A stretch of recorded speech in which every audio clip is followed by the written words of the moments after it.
All right, folks, welcome. It's 1:15. I'm Joe Tomaine. I teach information privacy law here at the Maurer School of Law, and I direct the programs in cybersecurity and information privacy law and policy. Thank you all for coming on a Friday afternoon. I'd also like to thank our three sponsors for today. This series, Ethics in the Information Age series, was started by the Consortium for the Study of Religion, Ethics, and Society at IUPUI, and Professor Brian Steensland's put this together. Also, of course, we're here at Maurer in their courtroom, and I want to thank my assistant, Sarah Portwood, for helping pull all this together, and of course, our invaluable IT staff. And then finally, I want to thank the new student organization, the Cybersecurity and Privacy Law Association, that just started this year, and they've done a really great job in the first year, and I'm looking forward to next year as well. Last but not least, I want to say I'm very grateful for all of our panelists here today. We have a very excellent and unique panel that are going to discuss a few of the many issues that law and society must address when considering the collection and uses of DNA made possible by ongoing technological developments. I'm going to introduce each speaker before their individual remarks, and our first speaker is Dr. Jody Madeira. But before I introduce her, I want to provide a very brief framework to give a glimpse of the scope of these legal and ethical issues that are raised by the uses of DNA in criminal and civil contexts. In short, not only must society collectively engage in thoughtful discussions about the role of law in regulating the uses of DNA, lawyers in particular must consider how the rules of professional conduct guide them in their professional lives as well as their role as public citizens. I'm just going to highlight a few of these rules and then give you some examples. So, Rule 2.1 deals on the role of a lawyer as an advisor. Rule 3.1 talks about bringing meritorious claims and contentions. Rule 4.1 talks about truthfulness in statements to others. Rule 8 talks about misconduct by lawyers. And then finally, there's a couple sections of the preamble to the Indiana Rules of Professional Conduct that come into play as well. So, Rule 2.1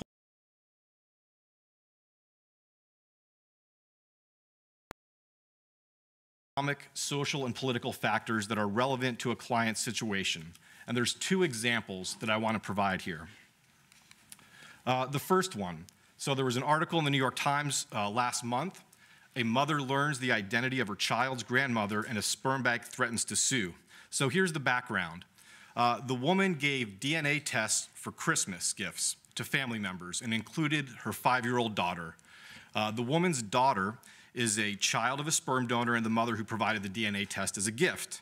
Through this test, they learned the identity of the sperm donor because the donor's mother was listed as grandmother in the test results. The mother contacted the grandmother to see if she wanted to engage in talking to her granddaughter. After that, the family received a legal letter from the sperm bank that provided the donation. The legal letter threatened her with penalties of $20,000 for, quote, flagrantly violating the agreement that she'd signed by seeking the identity of the donor and contacting his family. The agency also threatened to refuse to provide 4 vials of sperm that she had previously purchased so that her daughter could have a full-blooded sibling in the future if that's what they decided to do. And legal experts called the bank's position precarious. While the mother might be constrained by that agreement, certainly the child would not be. Another recent event drives home the political factor analysis that Rule 2.1 sets forth.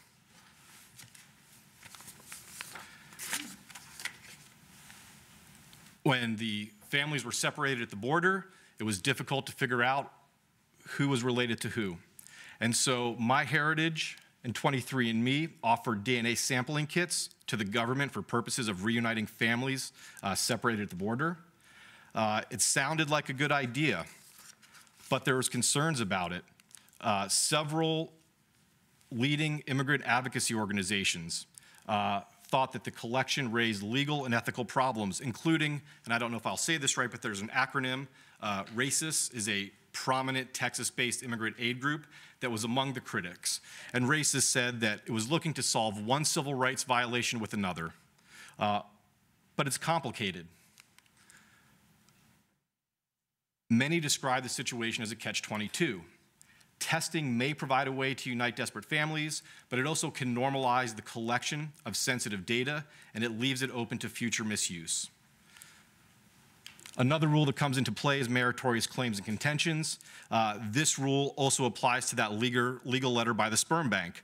What if the lawyer is asked to bring a claim against the mother that provided the DNA test as a gift to her daughter?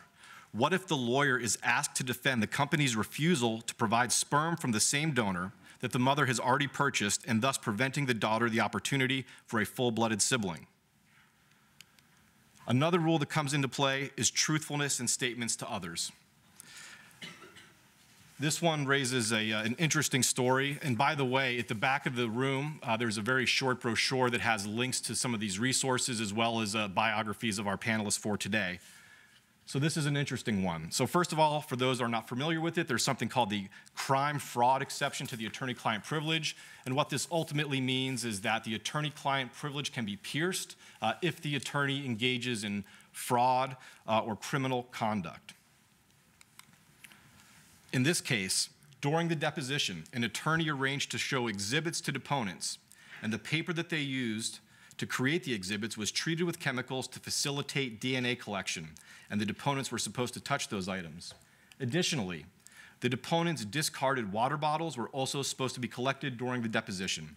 And so afterwards, the DNA tests were to be run to compare their DNA to fingerprints to those retrieved from the hate mail which was sent and formed the basis of this claim. There's a whole background to this story. It involves the former chairman of Marvel Comics. He's a Mar-a-Lago person as well. If you follow the Hollywood Reporter links on the resources in the back, you'll see how our president and Michael Cohen come involved in this story. And of course, it involves a very important issue, tennis courts down in Florida. That's how it started. The final rule here also ties into that as well, all right? Misconduct, right? So when the lawyer decides to use the DNA, the special exhibits to collect the DNA, did he violate these rules? Did he engage in misconduct? And then finally, I just want to talk very briefly, there's the misconduct one, okay?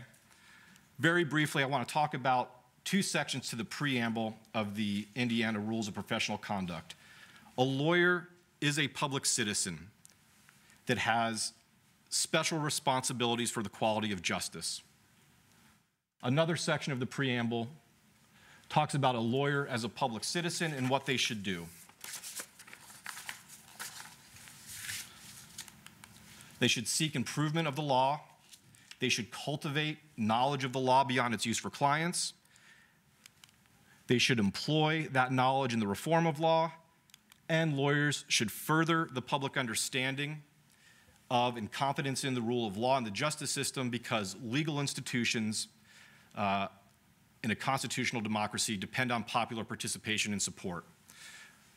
Dr. Jody Madeira, her research, her writing, and her engagement in our democratic process exemplifies what it means to be a public citizen. She does this in many ways, but the one that she and Matt White will talk about today discuss fertility fraud and the need for the law to develop because of this gap in existing law to confront this issue. Finally, before I turn it over to Dr. Madeira, I also want to note that she's a wonderful parent with 7 amazing children, one of whom is in a swimming competition in advance today, so I don't think she'll be able to stay for the full panel. But with that said, I want to say that her biography is on the resources provided, and I'd like to turn it over to Dr. Madeira to share her remarks.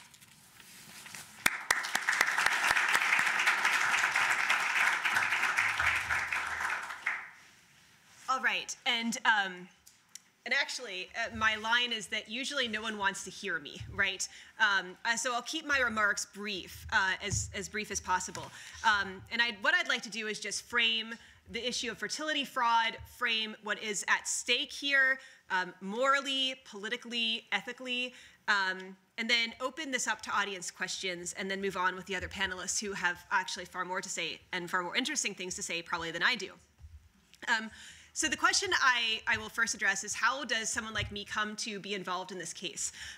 If you've been my student, I have had a strange research career. So I began with my PhD in communication studies, and I was looking at Timothy McVeigh, the Oklahoma City bombing, and whether people got closure from McVeigh's criminal trial or participating in the building of the National Memorial. And so it was really the construction of what we call as a society closure, right? Which most claim does not exist, but through that research, I discovered that McVeigh was actually a participant in people's lives. They wanted him executed not because he had been involved in the bombing, but because he was there in people's faces. He was on the news. They couldn't control him, and they just wanted to silence him. And so my next project was actually, as Joe said, the experience of having triplets. So we had triplets in 2007. And when I was pregnant with them, they were from IVF. I became fascinated by the doctor-patient relationships involved, the contingencies in this kind of treatment, how we were given a 3% chance of triplets. And I've never been in that, I've never won a lottery in my life, one might say. Well, we won this one. We need to win a lottery now so we can pay for, we need to buy a Kroger for food for 3 boys that were joined by others later on. But I became very interested. My own relationship with my doctor suffered after I did not reduce my triplets after I had them, which means I did not make the triplets twins effectively. And so I got the idea that he thought I was a bad parent, and I became very interested in decision making. I became very interested in other questions like what people do with embryos when they die or get divorced, right? And I became very interested in teaching these materials as part of a course I was developing called Reproduction, Childhood, and the Law. And so I was researching these questions, and I began to be aware that a lot of legal scholars, particularly female legal scholars, wrote about women and men undergoing fertility treatment using the word desperate or intimating desperation. And so, for example, we'll do anything to get pregnant. And that's a trope that's commonly carried over through TV shows, the people who will stop at nothing to have a child. And it reaches its penultimate point in cases where someone literally kills a woman for her child and steals the child. So there's this, cult of desperation. And so I became very interested in using the skills I applied in the McVeigh case, qualitative interviewing, putting myself down in a location and seeing who will come talk to me, basically, to work in the fertility front. And so I became very interested in how people use emotions and their relationships with medical professionals to basically navigate all of these decisions they have to in IVF. And so I interviewed 130 patients and 83 medical professionals, and that actually turned into a book that was published this past January. Now, all of this is to say that when you write a book, somebody thinks you know something, right? Whether or not you actually do. And I got a call from Indianapolis Media in December of 2016, and again in December of 2017, as the Klein case broke. And I will leave it to Matt White to discuss the Klein case. Suffice it to say that the news broke across the world that a fertility physician in Indianapolis, had used his own sperm to fertilize, inseminate, to fertilize the eggs of unsuspecting female patients in the 1970s and 1980s. And when this broke, it was treated like a very sensationalist story, right? This is something that it was an outlier case. It was treated as one of those, almost like a tabloid story, right? But what has happened since then is that we've had a case that was filed in 2016 against a luminary in the Canadian fertility world named Dr. Norman Barwin. Barwin received the Order of Canada. He received an award from Queen Elizabeth herself. He was head of the Canadian Fertility Society. He got in trouble not only for negligently contaminating and losing sperm samples, but also for inseminating his former patients with his own sperm. So he's being sued in a class action of 150 people, including former patients who are male and female, and 11 half-siblings. There's also been cases filed in Idaho, one of which I'll talk about in a second. That one's Mortimer versus Rowlett. There was a case filed in Vermont, and the Vermont and the Idaho cases are different than the Klein case. The Klein case, the half-siblings, many of them have been very public. They've engaged in media advocacy. They've reached out and they said, we have a need that is not being fulfilled. And they've held the state of Indiana, they've held the state's feet to the fire, and rightly so, to get accountability for this doctor whom nobody wanted to prosecute and no one wanted to condemn. And so with the cases in Idaho and Vermont, these are isolated families, you know, mother, father, child, suing the doctors. There's no other half-siblings involved, and they're very lonely cases because of that. There is also a case over in the Netherlands, which you guys might have read about in the last 2 weeks, against a doctor named Jan Carbot. Carbot died in 2017. However, he ran a sperm bank outside of Rotterdam, out in his house basically, kept very poor records, and was responsible for the conception of as many as 10,000 children.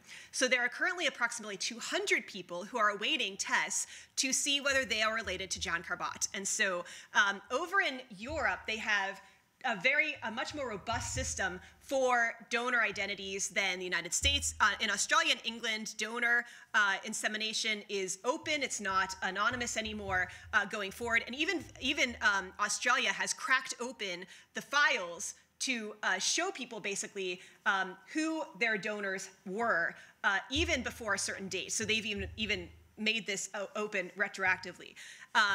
However, in the Carbot case, people had to rely on arguments in international treaties, to which the US is not a party, I should mention, such as the European Council for Human Rights, their jurisdictions, their decisions, the treaty on the, oh, shoot, it's blanking my mind for right now, but it's the Convention on the Rights of the Child, the CRC, I believe, and other European Human Rights Commission statements where children have a right to know their identity, right? Where you have a right to medical records, you don't have a right. This is not about a monetary judgment. This is about knowing from whom you come and knowing your medical history. And so this is a watershed moment in these types of claims, right?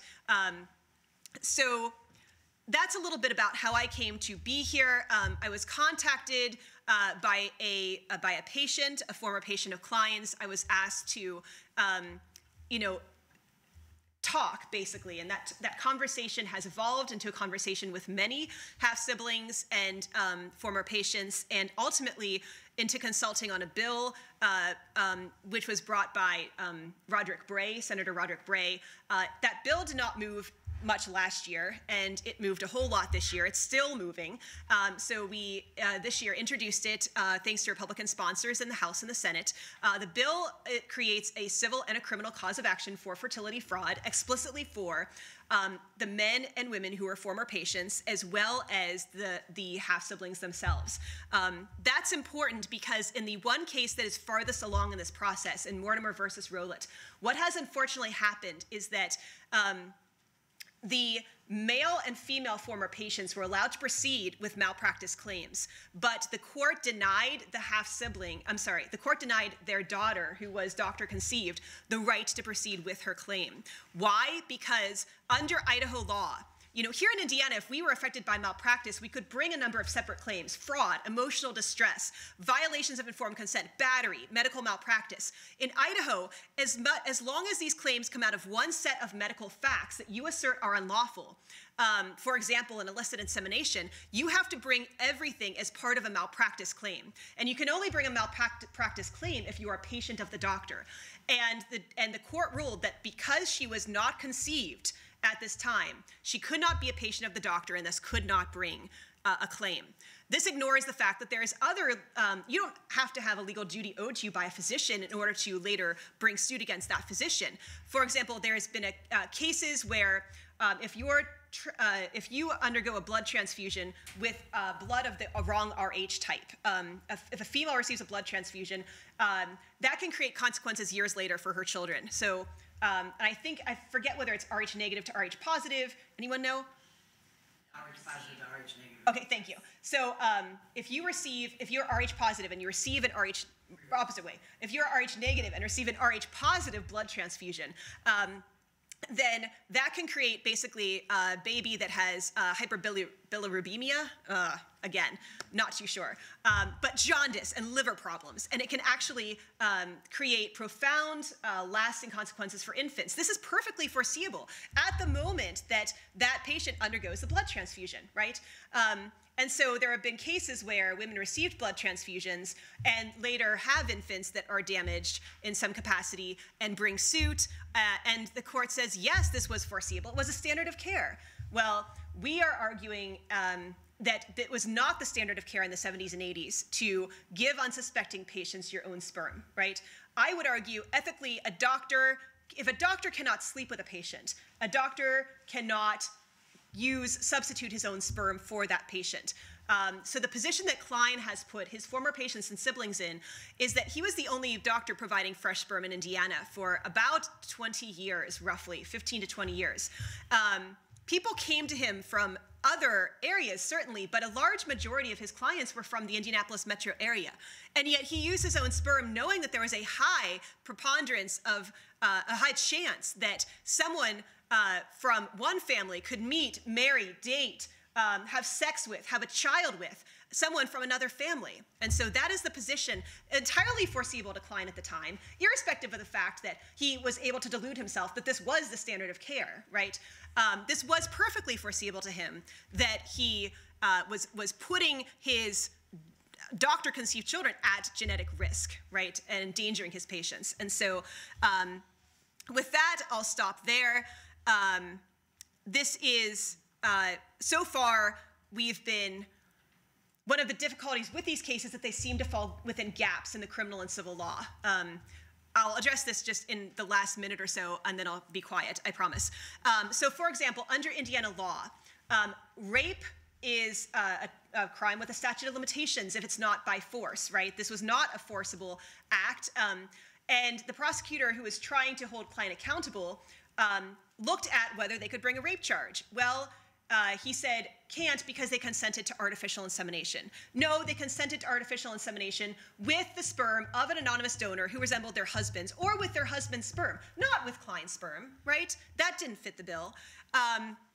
In addition, rape can be a sexual touching, and I find it very hard to believe that this is not a sexual touching. Klein ejaculated and which is a product of a sexual act. And then moments later, because the sperm had to remain viable, he goes, a couple doors down and uses that sample to inseminate a former patient, current patient at the time, who is not suspecting that that is what he's doing. And one sperm looks very much like another person's sperm, so it's not like they knew, oh, I was expecting the purple sperm, you gave me the pink sperm. No, it's all clear, right? And it's in a vial, so it's probably not anything they saw to begin with. And why would they have even bothered to not trust their physician enough to question, is that the right sperm, right? If you have to ask that question, you probably better go to another doctor. And third, even with a case as obvious as fraud, well, in Indiana, fraud has to do with credit cards. And fraudulent dealings, the closest claim is criminal deception. And so criminal deception is a misdemeanor, which grossly is mismatched to the egregious conduct that Klein perpetrated. But even if we were going to look at it, you not only have to deceive somebody, you have to deceive them essentially twice. You have to commit the crime, which is a deceptive crime, using your own sperm. But then you have to come around and affirm that you didn't commit the crime. So in other words, somebody would have had to say to Klein, Dr. Klein, was that the right sperm? And he would have had to say, oh, yes, right? And who's going to ask? So that is where I will stop. Hopefully the bill will allow us to get justice in these types of cases. It will put on the books the fact that you cannot use genetic materials in a way that violates somebody's consent, or either the patient's consent or the consent of the person who produced the gametes, right? So that is a massive violation on so many levels, as you'll hear later on.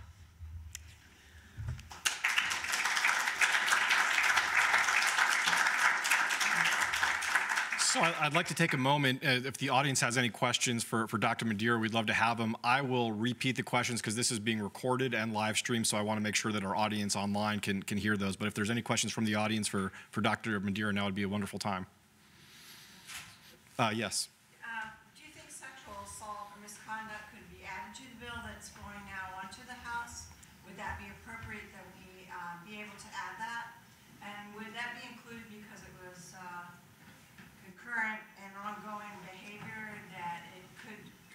should be considered a sex crime, and then you'd have to deal with having the element of being a non-sex criminal.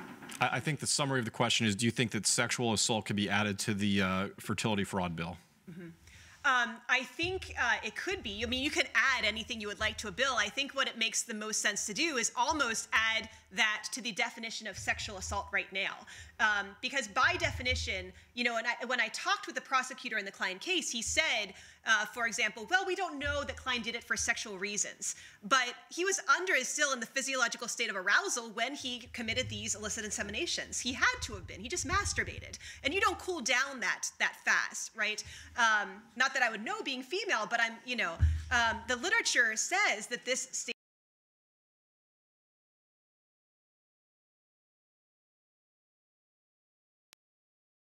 prosecutor believed that you would need some kind of sexual evidence from Klein, a diary that he left, right? The smoking gun, confessions that he was somehow turned on by a patient. And I don't think that's necessary. I think it's inherent in the very act of what he did, right? And the manner in which he carried this out. I think I would create an addendum or reform to the current sexual assault law.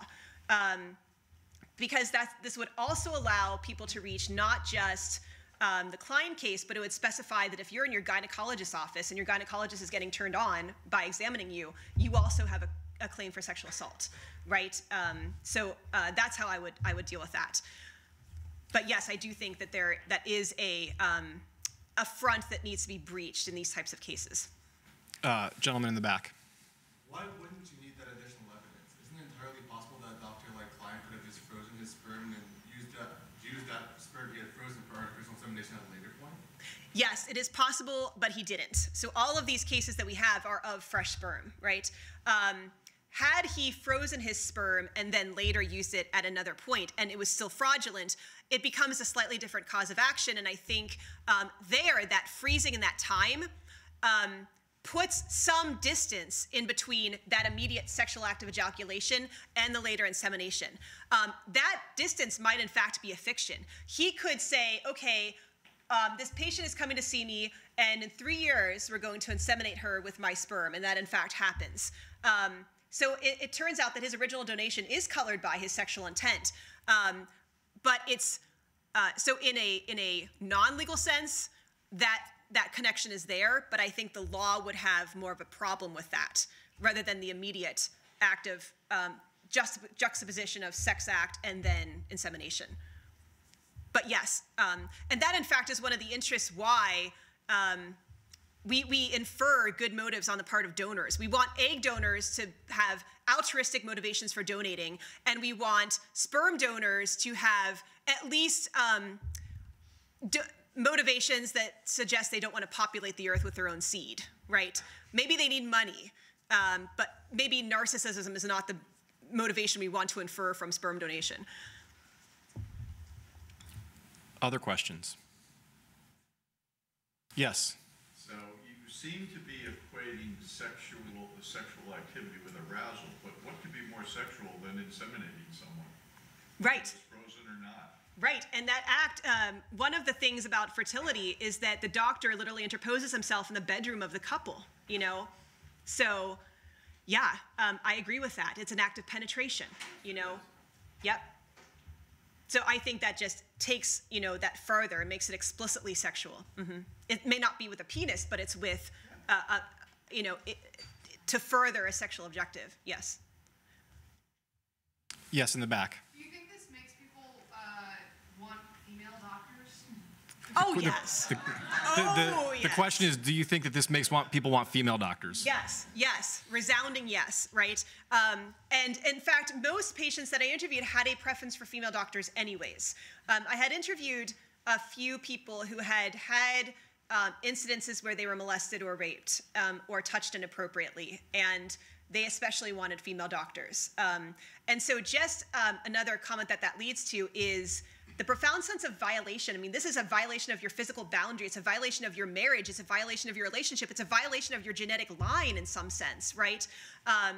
Because even if you wanted an anonymous donor, you never pictured that anonymous donor would be your doctor, right? And so it's an invasion on so many levels, and it puts everyone in a very awkward and painful position. I have one question for you, Jody. So right now, this is a really timely talk because we have the bill pending in Indiana. You've played a role in that, and so obviously the fact that we have this bill moving through the Indiana legislature is a positive. I wanted to dig in just a little bit and ask you about, are there particular parts of the Indiana bill that you find to be very positive? Are there parts that you would like to see in there? Are there parts you would like to see taken out in a perfect world? I really like the bill in its current form. We were very worried when it was going through the Senate because what was happening is there was a senator by the name of Michael Young who took the bill out. He took the criminal portion of that bill out. And to say it's just a civil cause of action, that's probably the easiest part to bring right now because it falls under existing things like medical malpractice and violations of informed consent. So you have to argue that statutes of limitation are told. You have to argue that the claims that should have expired within 3 years were covered up by the doctor and thus revealed by 23andMe or Ancestry.com and thus are still fresh. But that is an argument that's palatable to make. Moreover, the criminal cause of action actually does something which the civil cause of action cannot. And so if you've taken torts, which if you're a law student, you have, hopefully, you know that a criminal cause of action can be used as to create a civil standard of care. So in other words, what is a crime is by definition what is not what a reasonable person would do in torts. And so if you establish that fertility fraud is a crime, that also establishes that it is a civil violation. And you can use that criminal cause of action to substitute for a civil cause of action in a torts case. So it's handier to have the criminal cause of action and not the civil cause of action if you're going to take anything out. And Senator Young was like, we insist that this is evident within the laws of Indiana. This is covered by the laws of Indiana, and it's not, right? Eventually, I think Senator Young recognized the error of his ways and put it back in. And I have enormous respect for him for doing that because he had to admit that he was wrong, right? And so the bill in its current form is very inclusive, it's very exhaustive, and I think it's exactly what we want. It will never be allowed, we can never use it to hold Klein criminally liable. However, it's there to protect others in the future and just to convey the magnitude of this harm. Any other questions?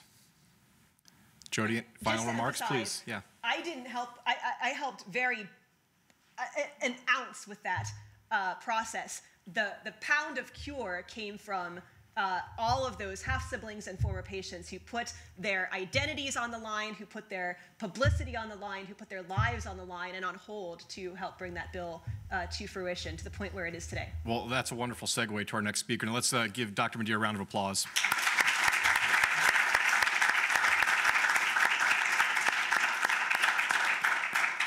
And so our next speaker is Matthew White. I'm just going to very briefly provide some of the bio that's written down and let Matt talk with you all. Matt learned as a young teenager that his father was not his biological father, but that, of course, did not change his love and admiration for the man that raised him. Mr. White is not only a donor child, but he also has 2 donor children himself. And now he is leading the charge to pass fertility fraud legislation in Indiana. Matt?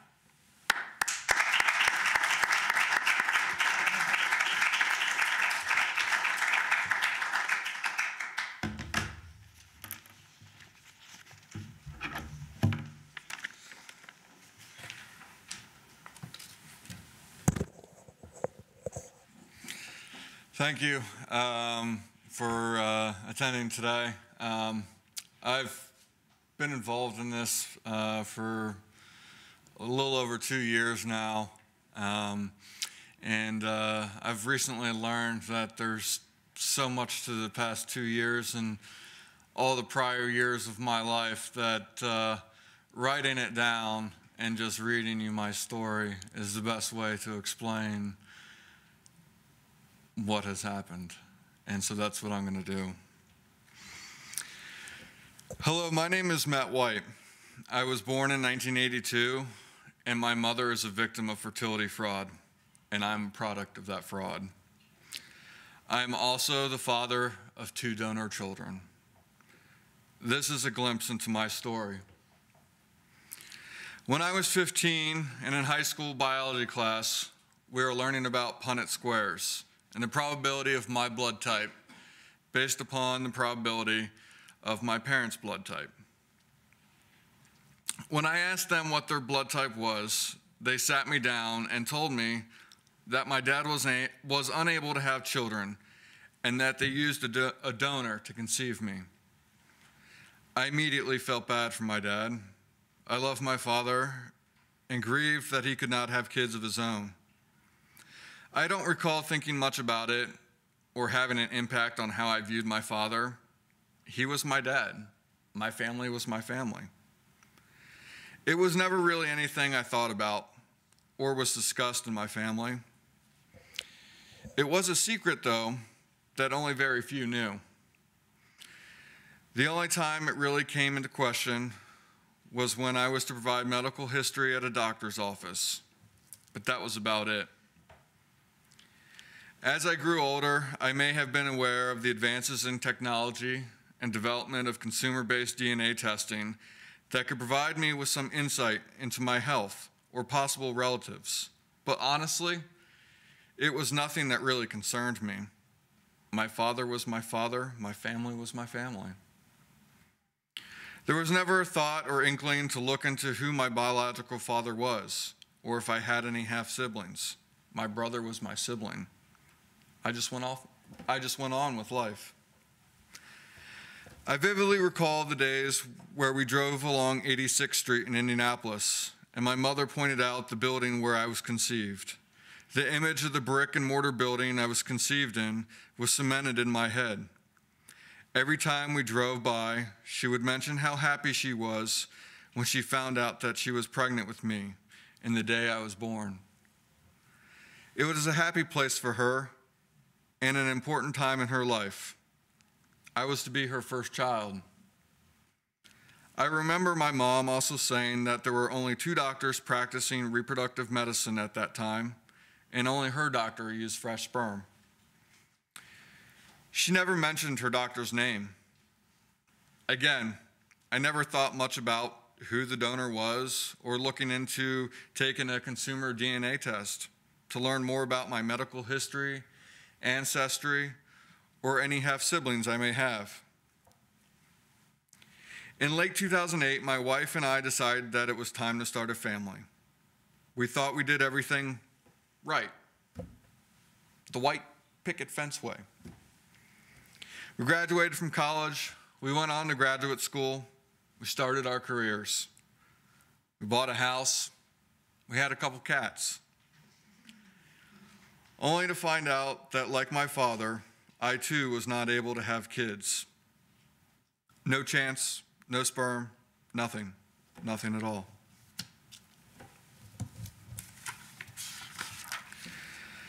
The call from the doctor's office regarding my test, after I provided multiple samples, killed me as a man.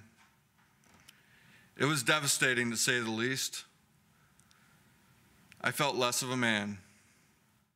The inability to produce a child tore away my soul, ripped my heart out, broke me into pieces. I drank. This is not what I wanted for my family. It sucked, to put it nicely. In a Darwinian way, I felt like I was being weeded out of the gene pool, not fit enough to reproduce. My wife now had to go through the agony of fertility treatments with the use of donor sperm because of my inability to father a child.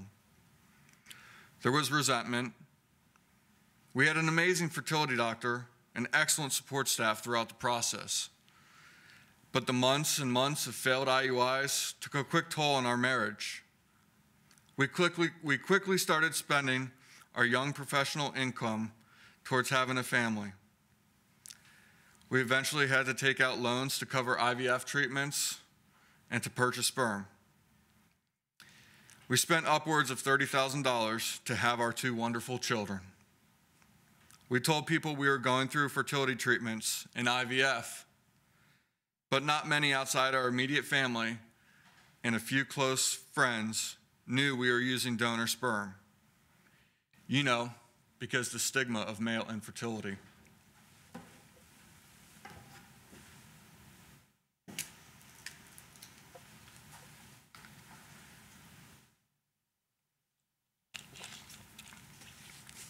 The day our oldest child was born, Molly, in 2011, we both cried because of the long, emotional, and financial struggle we went through. In 2014, our second child, Logan, was born. We decided not to find out the gender of our second child, and when Logan came out, I cried and trembled in excitement that I could pass on my middle name, Baxter, which was a family tradition for the firstborn son. The middle name Baxter means the world to me. It connects me with my father and my son, where DNA does not. I love my children more than anything in the world, and I hope the day that I tell them of their story, they will feel the same way as I did for my father. Chapter 2, if you will. On September 12, 2016, I was reading the local news on my phone, as I regularly do, and came across an article about a local fertility doctor in Indianapolis that was being accused of using his own sperm to impregnate his patients in the 70s and 80s. I quickly Googled his name, Donald Klein, to see where his office was located. I knew where I was conceived. That brick and mortar building on 86th Street, across from St. Vincent. And sure enough, that is where Google told me his office was located. I never knew my mother's fertility doctor's name until then. I called my mother, and the chaos and confusion in my head began to erupt. I didn't know what to think or say. I was in a state of disbelief and shock. There's no idiot's guide to learning that your mother's fertility doctor may be your biological father. Klein's picture came up in that Google search, and the resemblance was strong. DNA doesn't lie. My emotions, my thoughts, my life, my everything was circling inside my head. This changes everything, but nothing at all. That was a quote I came across the last couple months. I went from not having a care or desire to know this part of my life to wanting to know everything. I felt as though my existence was somewhat like a product of rape. I quickly reached out to the two women, of course through social media, whose names were in the articles I read. They both immediately knew that I was their half-brother after seeing my picture. They said I looked like other known boys and like Klein and his only son. I could not sleep, concentrate, or focus on anything else in my life but this. It consumed me to no end. And when I say it consumed me to no end, it consumed me.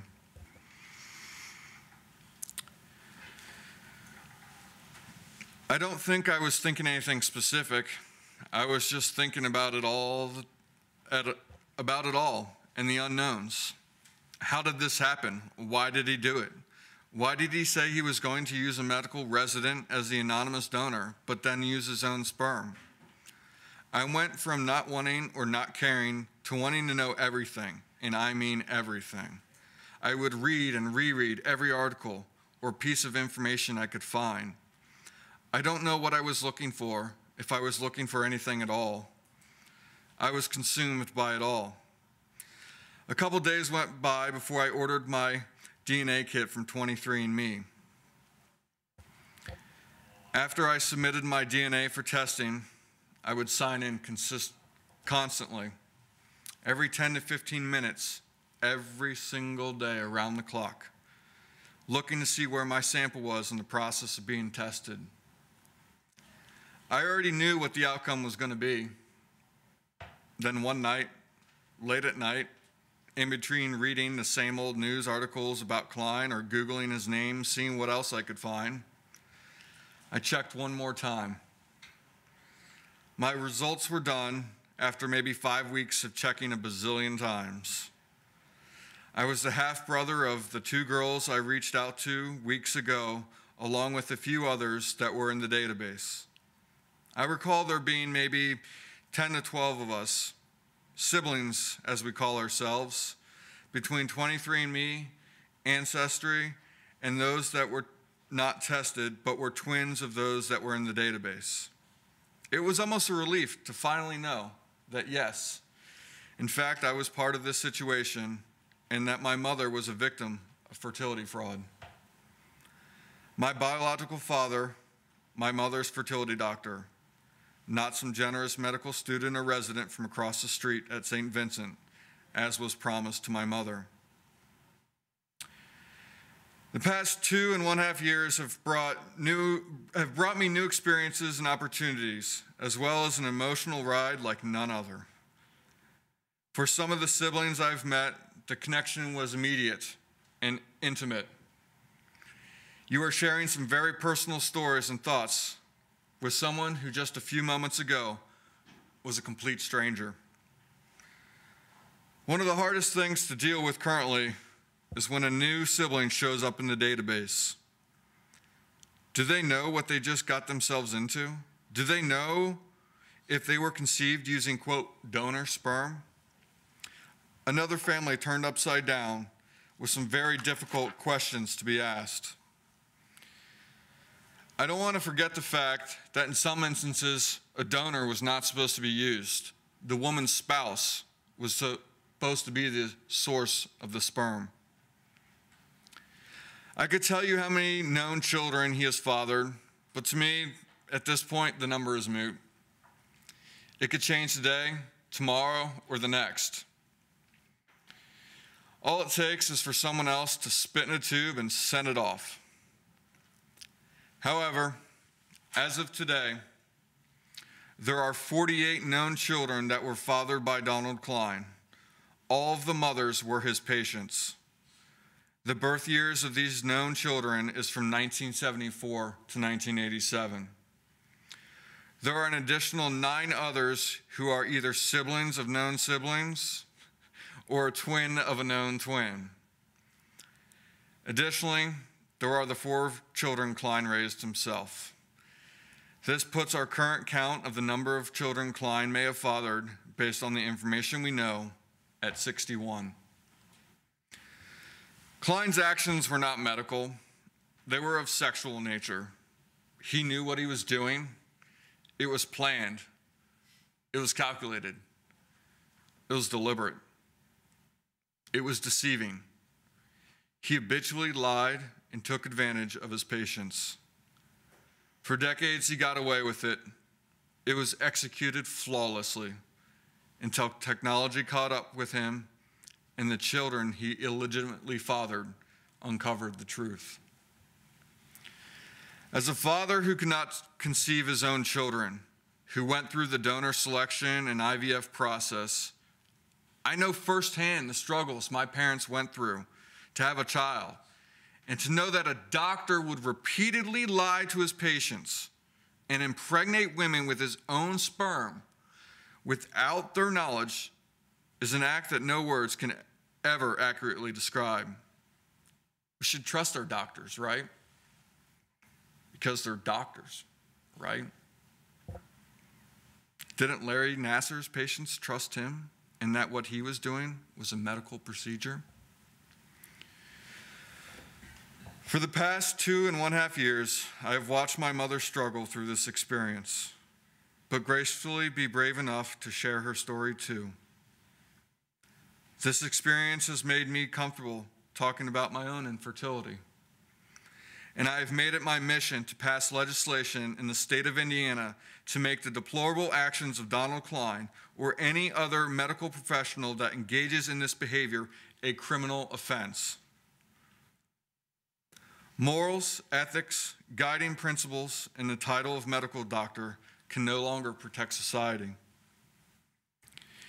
In this day and age, sensitive and intimate medical procedures, such as one that involves reproductive material with the intent to create a child, you just assume that the proper safeguards, procedures, policies, etc., are in place, and that should someone, not to mention a doctor, knowingly inseminate unconsented reproductive material into a woman's body, they will be held criminally accountable. For Donald Klein, he likely will never be held criminally accountable for the decades he abused his, quote, power as a doctor. But today, we are moving forward towards resolving the absence of criminal fertility fraud from Indiana law.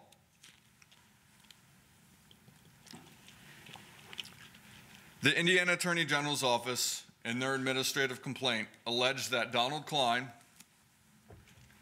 engaged in fraud or material deception in the course of professional services or activities, failed to give his patients a truthful, candid, and reasonably complete account of their condition, thereby denying his patients the right to make their own decisions about their care, took advantage of his patients, and engaged in a course of lewd or immoral conduct in connection with delivery of services to the public. Actions of this nature deserve criminal and civil accountability. Since last October, I've been leading the charge along with some of my siblings and my mother to engage our legislators to draft and pass fertility fraud legislation.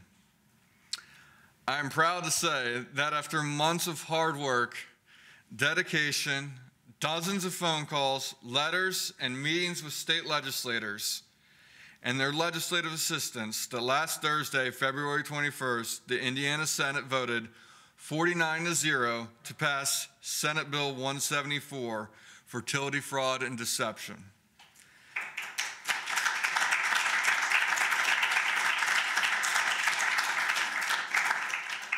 The bill now moves on to the House. Senate Bill 174 tolls the statute of limitations for a civil course of action to be brought forth by the woman, the woman's spouse, and the conceived child, establishes fertility fraud as a level 6 felony, and urges the Legislative Council to assign an appropriate study committee to the topic of fertility laws. I know she commented on this before she left, but lastly, I am truly grateful for all of the support and encouragement of Dr. Jody Madero. Yes.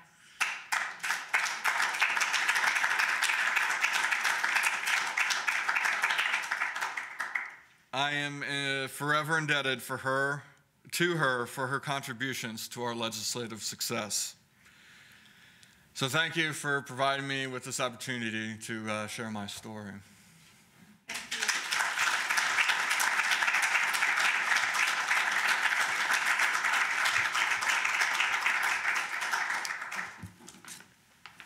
Matt, thank you so much for coming. I know we're going to do some questions with both you and Aaron at the end. Sure. But that was powerful, and obviously, you know, Dr. Madeira helped, but I mean, it's amazing to see you come out here and share your story. So thank you so much.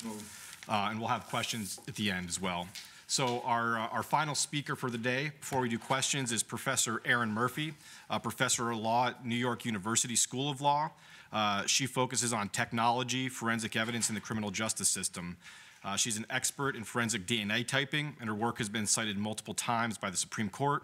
She has a book from 2015 called Inside the Cell, The Dark Side of Forensic DNA, that addresses the scientific, legal, and ethical challenges of forensic DNA typing. She joined the NYU faculty after 5 years at UC Berkeley School of Law.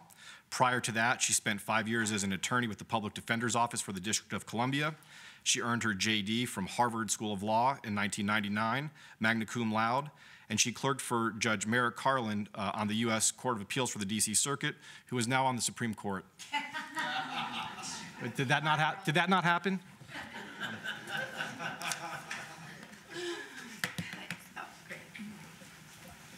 Thank you very much, Joe, and thank you also to Sarah Ellen Portwood, who helped with so much of the logistics to get me here. I feel like that's an impossible act to follow. I was set up, guys. I'm going to be switching gears, you know, bear with me because it's a very different tone. But I want to talk about some of the other kinds of sort of surprises and unexpected knocks on the door that can come as a result of DNA testing. And specifically, I'm going to look at DNA testing in the criminal justice context. And there's a relationship here. I'm going to try and sort of tie it in a little bit between, I think, the kinds of ethical and privacy and other issues raised by these genetic testing companies in cases like fertility fraud, and also in maybe less easily sympathetic situations like criminal justice. So most of you probably have heard already. I wonder if I'm going to scoot this up a little so I can see.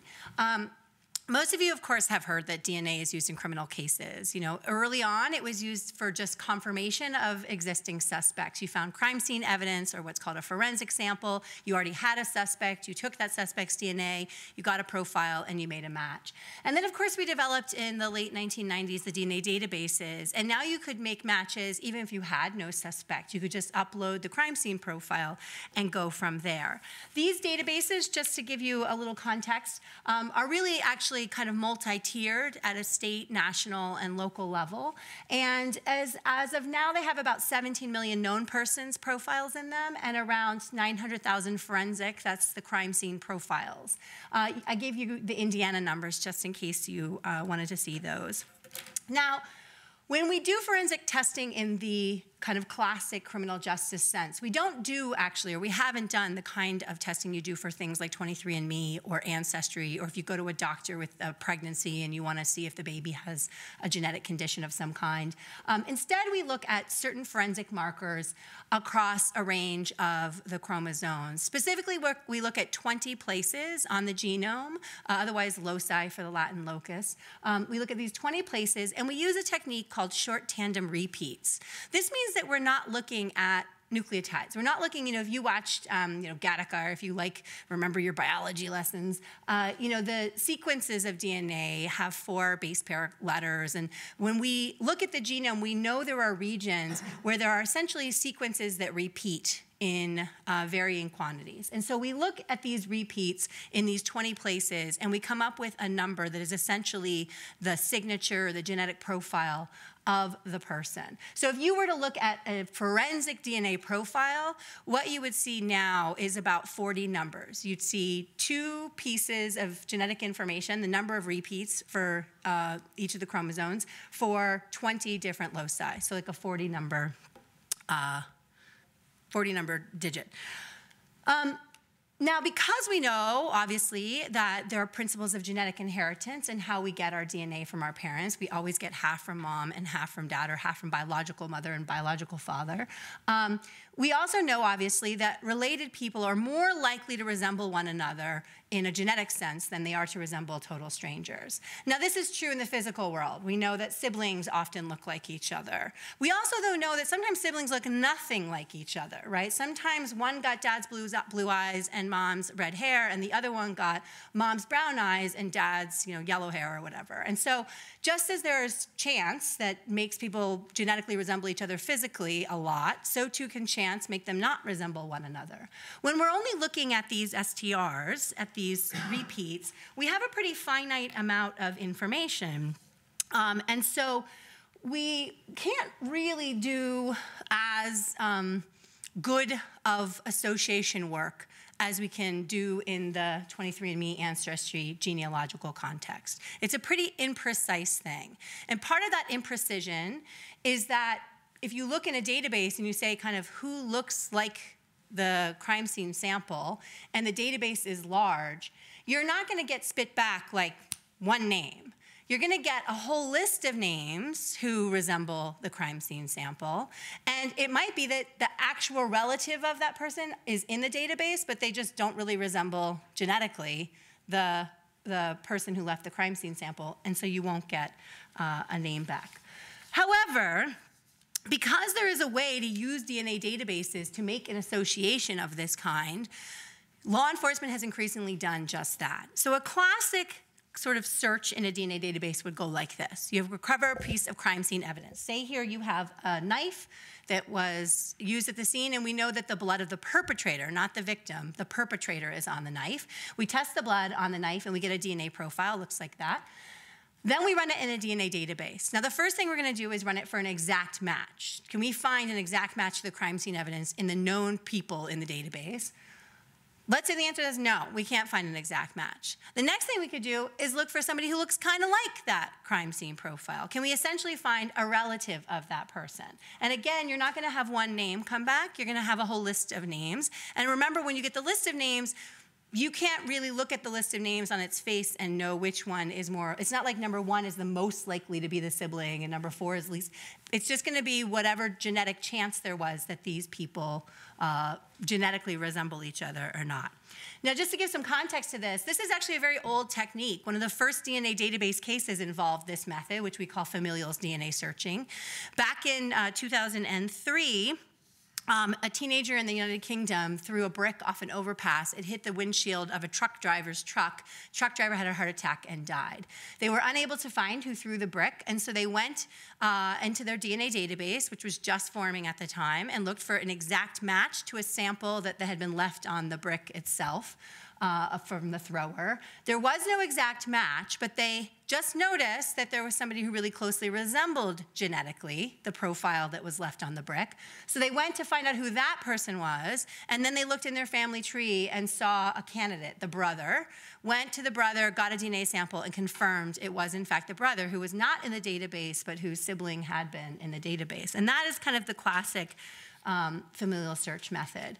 Right now, familial searches are done in a little over a dozen states in a very direct way. Only 2 jurisdictions forbid them, but they are a use of the DNA database that was not anticipated by the architects of the database, and that certainly stretched the legal rationale for the database. The legal rationale behind compelling people to give a DNA sample for the National Forensic Database was that they were convicted of crimes and so kind of forfeited genetic privacy, or in some places that they were arrested for a crime, and for that reason they kind of gave up some of their genetic privacy. But it's not like we say, well, at birth everyone gives their DNA to a criminal justice database.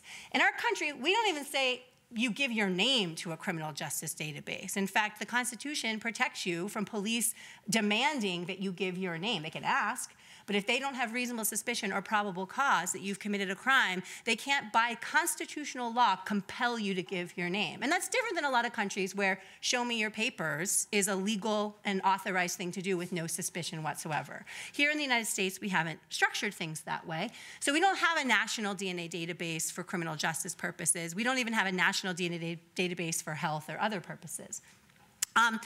Now, these familial searches obviously have been subject to a lot of criticisms. One of the criticisms, oops, I'm out of order. One of the criticisms is that they affect different communities, that they're racially disproportionate. In connection with another project I'm working on, we've been looking at the racial composition of DNA databases.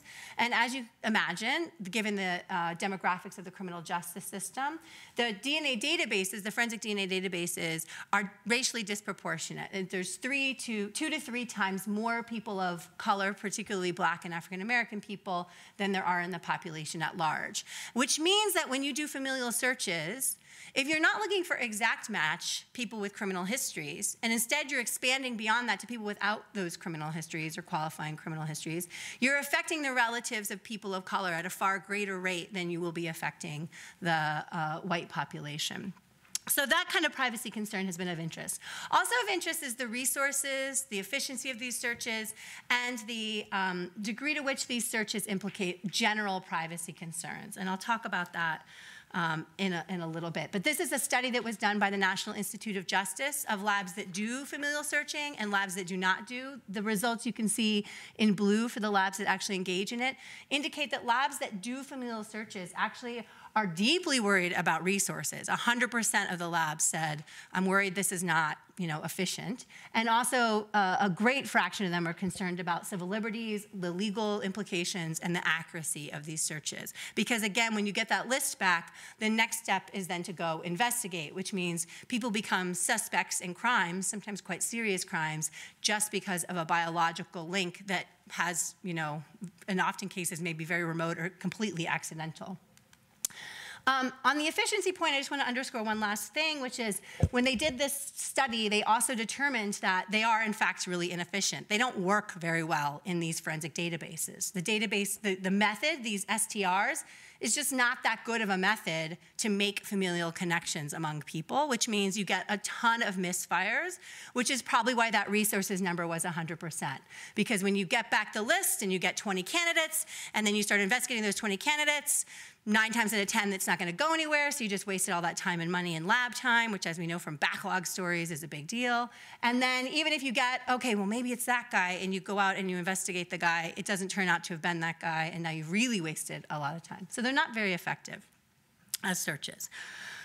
But if those are kind of the 3 major concerns, the racial justice issues, the efficiency issues, the privacy issues, 2 of those 3 are sort of off the table or changed or have been called into question by a newer development, which you probably heard of recently in the news, which is the use of these genealogical databases, recreational genealogical databases like 23andMe and Ancestry.com, in order to conduct law enforcement criminal justice searches for people who failed to match, essentially, in the national database.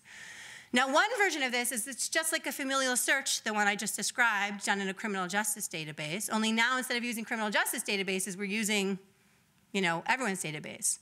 This is significant because I think the most recent number I saw was 25 million people in the United States have done some form of a genetic test, whereas we only have 17 million known people in the forensic database. So just on a matter of numbers, these genealogical databases have more people in them to you know, potentially give you a lead.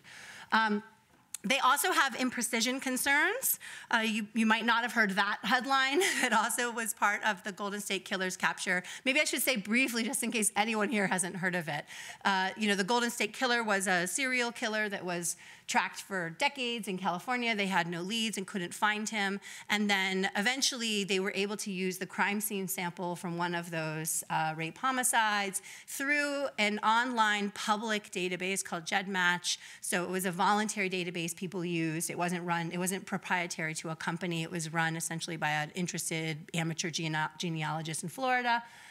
They used that to essentially track a suspect through a combination of the genetic connection and public records about familial structure. And they had a couple misfires, I think 2, but eventually they identified someone, took a surreptitious DNA sample from him, so like a cup or something he'd thrown away, and then it confirmed to the sample and they made the arrest, and he's now being prosecuted for that crime. So one thing some people don't realize is, I didn't bore you with all that science for no reason. One thing people don't realize is that the method used for forensic DNA typing is really different from the method used in genetic genealogy. Really different. The major headline that came out of the Golden State Killer case was, police use public genealogy database. To me, the headline from that case was, law enforcement now using SNPs, they're called, now using highly sensitive genetic tests. And this is important in part because the STRs were chosen precisely because they were junk DNA, no medical, health, or other revealing information in them. They were chosen because they're not that much of the genome. They're very small. You can see it's under, I haven't done the exact numbers, but it's under 10,000 base pairs. It's very small, teeny little fragment. It's like the junkiest little corner of your genome. And so looking at those STRs really didn't have much use other than a sanitized identification metric. You know, if you can match, you can match. I would say, I hate this analogy because I disagree it's like a fingerprint, but it is like a fingerprint in the sense that fingerprints don't really do anything other than identify people. You know, we used to think you could look at fingerprints and say like, you know, are you moody? What's your personality like? Are you smart? Now we know, now it just maybe identifies someone at best. Okay. In contrast, the methods that are used for these genealogy websites are incredibly, depending on your word, invasive or thorough, right? So we're looking at hundreds and thousands of these single nucleotide polymorphisms, these single letter changes. We're doing a sequencing method. So now we're actually we're using the kind of technology that you could use to sequence an entire genome. The kind of technology in crime labs right now can't do that. The kind of technology that does this type of testing does. And so if you wanted, you could sequence an entire genome. And you're certainly sequencing huge parts of what is also coding regions, important reasons. When you send your DNA off to 23andMe, you might be looking just for ancestral connections. That's information that's valuable. But a lot of people also are looking for medical information or even pseudo-medical information. What's my caffeine tolerance? Am I a late night person? You know, and so there's a lot of the kinds of questions that medicine and social psychologists and so forth are trying to answer that you can answer through these SNPs. That's how you're going to answer them, as in contrast to the STRs, which are less, certainly the forensic STRs, which have no implication along those lines whatsoever. The other thing that is significant about this, which as you all know by inference, is that it means that you can go much further out with much greater accuracy and provision. So you can see in this chart, I don't know where my pointer is, but you can see in this chart that the first little traditional forensic DNA kinship, that's a familial search in a forensic DNA database using forensic DNA methods. That little brown area is very small. And that's about the best you can do with a traditional forensic familial DNA search. In contrast, using recreational genetic techniques and databases, you can go all the way out to that second round of dotted lines. So we're talking 4th, 5th, and 6th degree relatives. And you can even at times make extended inferences. These are people, I don't know about you guys, but I have no idea who my 4th cousin is. I actually have a very tight Irish Catholic family, so I do know my 2nd cousins pretty decently. But I actually don't even really know my 3rd cousins at all, and I'm not sure once you get into, I can't name my 2nd cousin's kids, all of them. And so you're getting into a space of a gap between a social experience of a family and a genetic experience of a family. You're getting into terrain where these are people who don't know each other. And I like to say, the Golden State Killer, the person who was in the database that they used to find the Golden State Killer, I bet you anything that person read the paper and has no idea they were the one. The person who was the pivot in that case, who solved that case by having submitted their spit or whatever, probably has no idea it was me. I'm the one who's linked to the Golden State Killer. I'm the one that pointed that direction. Because again, we're creating these gaps. This is a really old chart. It's just a nice one, and I haven't taken the time to create a new one. I think at this point, one of the companies that does this kind of search work for the government has said there are up to 36 cases at this time. There's another company, a major technology company called Bodhi, which is a big DNA company that's entering the space. They're also going to provide genetic genealogy searches for the government. This is important because it shows you how much more efficient you are, right? Within a year, we have solved more cases using this method than we solved in 10, 15 years of familial searching in forensic DNA databases. So it's just a much, much more powerful method in terms of actually solving cases. That's just a little list I added of ways in which they confirmed. This is the information, and when they got the leads, they took things like cigarette butts, paper cups, napkins, et cetera, in order to figure out if that was a match or not. Now, all of this has tremendous implications for privacy, for people's ability to use these databases with a sense of security. And I think that just like in the fertility fraud context, we are so legally far behind where we need to be in protecting people's genetic information. Even something as basic as GINA, the federal law that purports to protect genetic privacy, is just full of gaps and riddled with problems.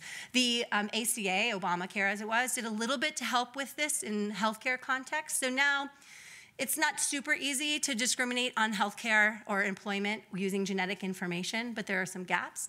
But you can still discriminate on life insurance and giving people life insurance. You can discriminate on employment in kind of other ways that are complicated to explain. There's, like I said, there's these holes. But essentially, if you're running a life insurance company right now and you have not dedicated a portion of your actuarial shop to running searches in genetic genealogy databases, like you should. I mean, it's obvious to do, and so it's going to be done. And it's true for any work that's actuarial or any work that's insurance-based. It simply is a logical thing to do to determine whether you're going to have to support someone because their family has a history of chronic illnesses or whatever in making those kind of decisions, and yet we're far behind.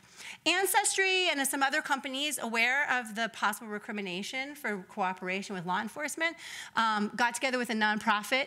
Then they released a privacy best practices for consumer genetic testing. Ancestry in particular seems to be wanting to lead here. In contrast, GEDmatch, the company that was used, or the service that was used in the Golden State Killer case, they went online and they revised their terms of service. And they said, you can see what's a little highlighted there, that they'll allow law enforcement to use their service if it's for a homicide or sexual assault. This is not legally binding on law enforcement, though. Law enforcement, this is a nice idea. It's absolutely unclear as a matter of law that law enforcement, if they violate the terms of a service of a public website, is committing a Fourth Amendment violation or they're really not suable. So it's really at best, I think, a statement of guiding principles on the part of GEDmatch, but it's not binding for law enforcement. It's not likely to, I think, affect their behavior directly. Again, 23andMe has made stronger statements themselves. They've said things like, we will resist with all kind of legal possible means any requests for identifying information, et cetera. They've deliberately elected to allow submissions in the forms of a great deal of spit in a vial because it's hard to get that off someone without them knowing, right? It's hard to be like, can you spit in this vial for 20 minutes? No big deal. Whereas it's easy to take a napkin or, swab or grab a hair from a hairbrush, et cetera. So they've chosen some ways to kind of try to protect privacy. But I'll just note that Family Tree DNA also said the exact same thing. We're going to resist legal process. We're going to protect your privacy. And just a few weeks ago, the New York Times, exposed that they had made an agreement with the FBI to do genealogical testing for the FBI and to allow the FBI access to their database. So it just goes to show these statements they're not binding, or they're certainly not binding in a traditional sense, and so they may not be all they're cracked up to be. I will say that after Family Tree DNA did that, they had signed on to those best practices I told you about, and so out of curiosity, I went to see, what happened, and literally this is what's on the website now. They just crossed off the name, and at the bottom they wrote, we just found out they did a bad thing. They're not allowed in our club anymore. So I don't know. Do with that as you wish. But I will say that part of the reason that this is really important and that we have to really think about what's going on is what we know about genetics and the power of these SNPs, how much information we get. Specifically, there are researchers. This is actually a researcher who's part of the MyHeritage website. MyHeritage has been letting him do really interesting genealogical work. And you can see that he says that with a database of 3 million individuals, here it's of European descent because by and large these databases are mostly white. This is the inversion of the racial implication, right? So the public genealogical databases, which are heavily white, he says if they're at 3 million people, then over 90% of them would have at least a third cousin match and 40% would have a sixth cousin match, which is to say that functionally we're very close to a universal database for people of European descent in the United States because you're going to be able to find everyone essentially. We're pretty close to 3 million already. So that I think raises questions about, did we want to have a universal DNA database for genetic purposes? If we did, is this the best way to do it, this kind of intrusive, weird way where cops are picking up your napkins all the time? Or should we just be more forthright and say we want a universal DNA database, so we are going to make everyone give their DNA and have it be attached to them, so we'll make exact matches rather than have people knocking on your door, taking your napkins, et cetera. Another thing that I think that's important that came out in this study is about genetic privacy more generally, and this maybe ties more directly into Matthew's talk earlier, which is to say, several researchers, this is just one, have essentially shown that there's no such thing as anonymous DNA. So here they took an anonymous sample from the 1,000 Genomes Project, and they spent a day, just a day, one day, and using SNPs, recreational genetics, et cetera, de-identified the person. And so it does, again, go to this question of, do we have the kind of protection for our genetic information that we need? Why is the law lagging so far behind where it needs to be? And most pertinent for this forum, what are the ethical constraints for attorneys or others in the field? If you're a defense lawyer and you're given the crime scene sample, do you have an ethical obligation as part of your investigation to do a genealogical search? It might take one day to turn up something interesting, and that's it. Conversely, if you're a police officer, how much deception or deceit can you use in engaging in this kind of investigation? If you go and you take, essentially an entire family's discarded napkins, which police have done, and you test them all, can you put that in a database without ever informing those people they're now part of a criminal justice database? They have no idea they were under suspicion of any kind. Conversely, can you go knock on the door of someone and say, we think you did a rape homicide. Oh, I'm sorry, is that your new girlfriend? Oh, yeah, well, don't worry. We'll see if it works out, right? Disrupt your life. You're a teacher. Come into the classroom and say, this person's under suspicion for a rape homicide. Boss says, and the only thing the connection's made by is genetics. Maybe takes 3 weeks, test comes back, wasn't you, don't worry about it. But it's all because your third cousin you never met spit in a vial at some point that you had nothing to do with. So I think the frameworks here are disturbing this way. This is just another study that reinforces the same principle about being able to de-identify people. So I'll close just by saying I think that these are incredibly powerful searches. They're searches that have profound implications for privacy. Even if we get rid of some of the efficiency concerns or the racial justice concerns in that first set of familial searches by using recreational genealogical databases, we're still left with major implications for how we want how transparent we want our genetic information to be. Do we want to have restrictions and regulations, for instance, on the kind of cases police can investigate in those databases? For familial searches, almost universally, states that do familial searches have policies that guide police as to how they do them. And those policies say things like only serious crimes. They say things like you have to separate the cops on the ground from the cops in the genome work, because if the cops in the genome work find something like non-paternity or they find information, an incidental finding, it'll be easy to keep that out of, a possible mess, right? As opposed to if it's the cop who's literally knocking on the door and they're standing there and they know that's not your dad and now they have information about you and it could potentially be volatile in some way. That's a much more potent dynamic. And so those kinds of decisions that were made on the familial search side when we do forensic searches in the DNA databases are completely absent on the genealogic side. It's a wild, wild west. And I should add, it's a wild, wild west right now that is largely populated by companies seeking to profit off of these services. They estimate that it's going to be a multi-million-dollar industry for Bodhi and Paradigm and these other companies providing law enforcement with this information. So as consumers of consumer genetics, as people interested in privacy in the society more largely, whatever, I think it's another area where the law needs to catch up with people's expectations. Because I, for one, think there's a lot of benefit that comes out of these recreational genealogical databases. I don't think that the answer is that we just say no more of those, erase them. The answer has to be better legal protections for people who participate in recreational genetics, and more importantly, for people who don't participate in recreational genetics but share genetic information with those that do. Thank you.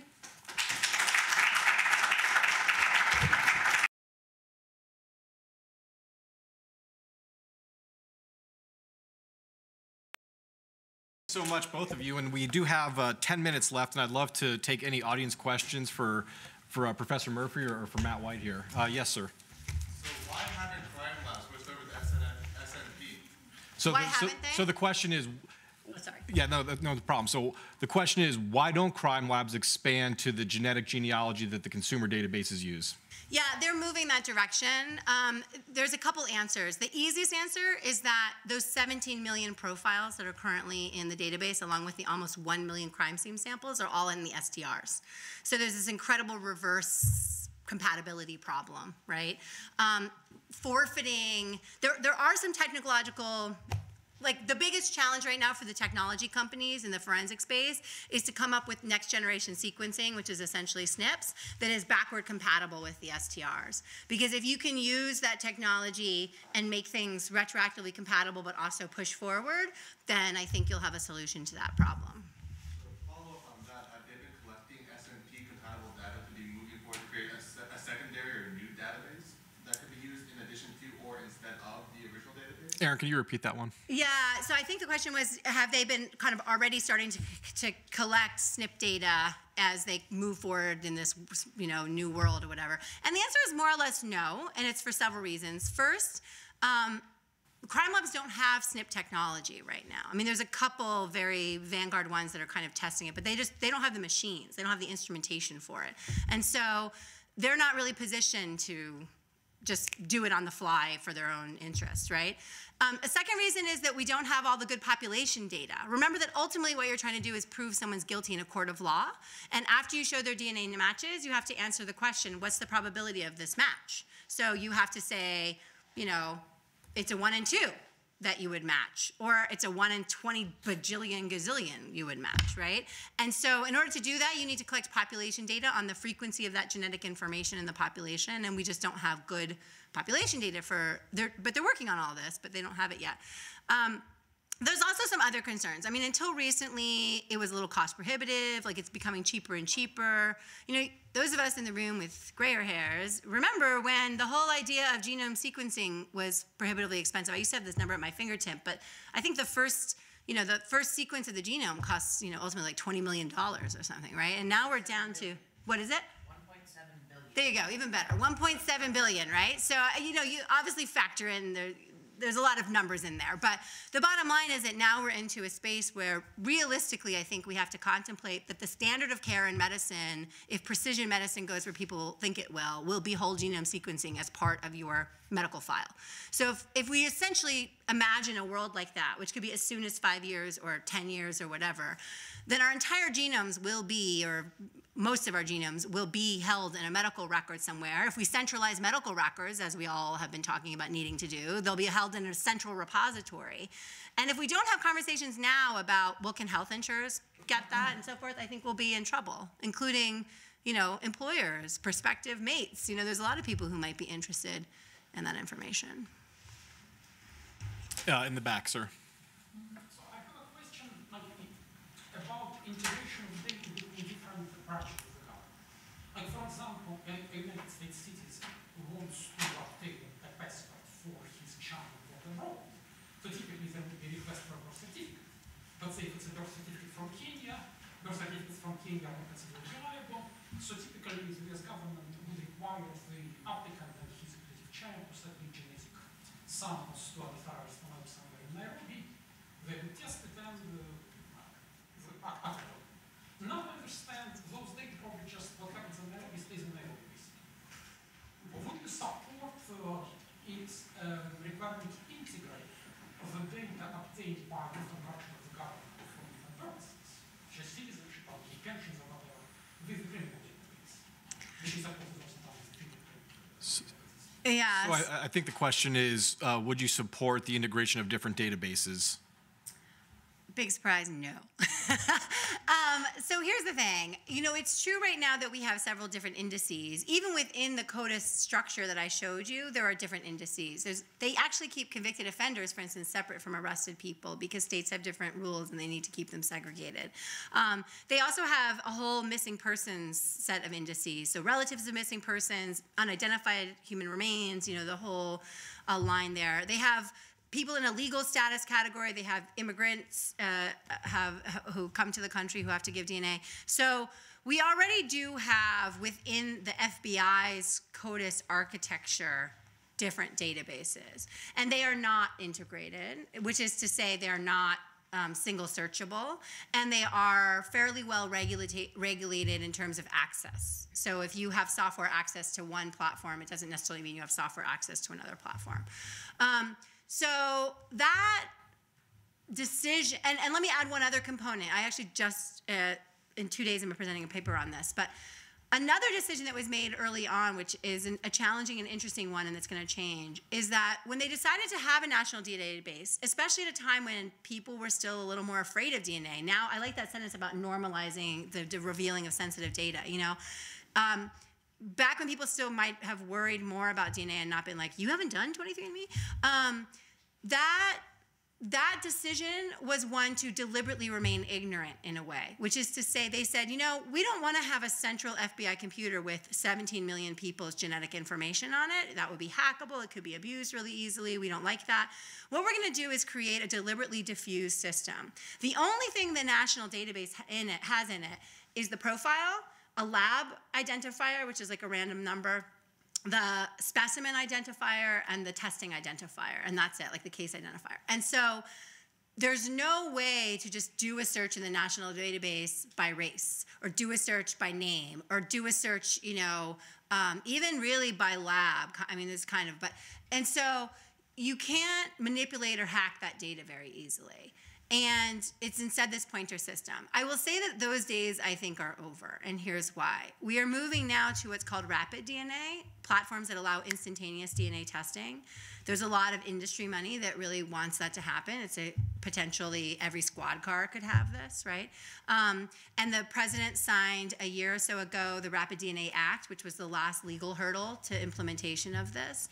And so rapid DNA basically, I think, will result in every police precinct having a typing machine. These are like single touch printer machines that give you a result in 90 minutes, 80 minutes.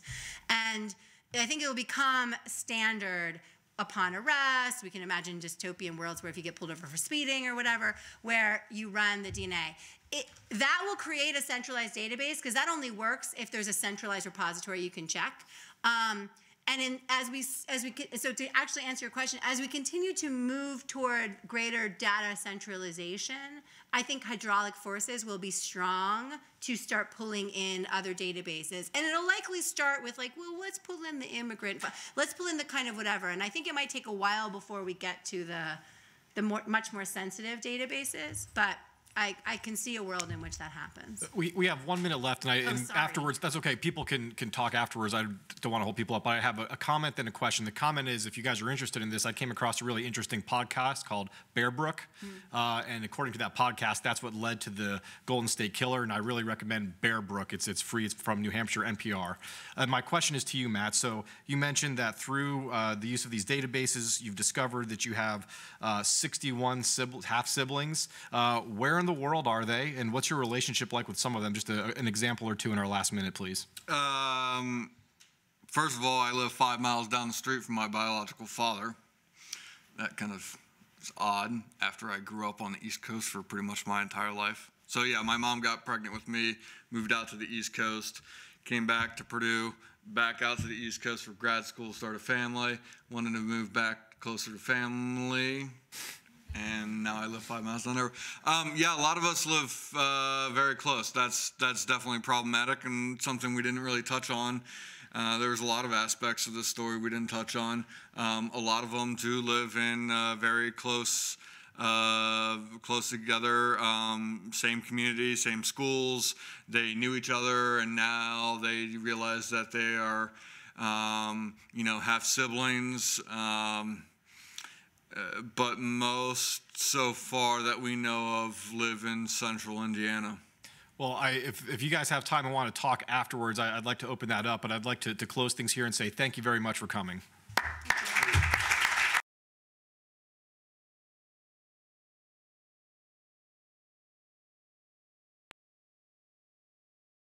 What's the name of the movie? It ends with like the Alamo scene.